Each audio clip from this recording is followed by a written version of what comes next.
You should hire your best choice of an employee based on the criteria available by clicking Hire and Staff. We're choosing Kristen Forbes because she has a B skill and B potential. Her advantage is service, which is also our goal, and she's more affordable than the other B skill employee, Douglas Brock. Now she stands alone at the top of the page, but we could still scroll down and see all of the other employees available in the marketplace. Repeat this process and staff as many markets as you want to target in this round. You cannot target a market without an employee.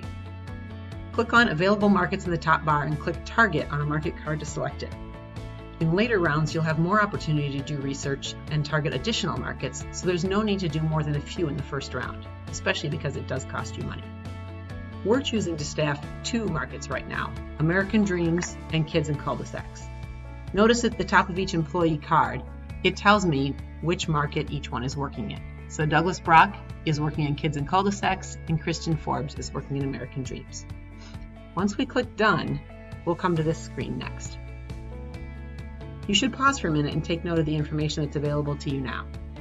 If you look at our screen, you can see we're down to $790, which means we spent $210 without actually producing anything yet. Each market card now tells us the unit demand in the market, revenue per unit, how much we've invested, our market share, our demand captured, which means how much they're likely to buy from us, and our staff. The avatar tells us here that we need to advertise if we want to actually capture some of the market share. So you can see over here, for example, in Kids in Cul-de-sacs, there's 416 unit demand, and we right now have 0% market share. So we need to advertise if we actually want to get some of those customers to buy our product. Once you've reviewed all your updated information, click on that button, Advertise to Market, and you'll arrive at this screen next. You'll be able to select which kind of advertising to use and how many advertising campaigns you want to run. If you click on a campaign type, a drop-down menu will appear. This menu will give you options: internet and digital marketing, billboards and outdoor, mail, magazine and newspaper, radio and podcast, television and movie.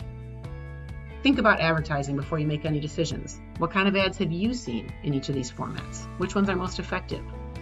What internet ads do you remember? What billboards do you remember? Do you see mail, magazine, or newspaper ads? What about radio or podcast ads? Which TV or movie ads are most persuasive?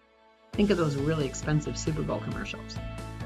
Also, think about your target market as you select your advertising campaign.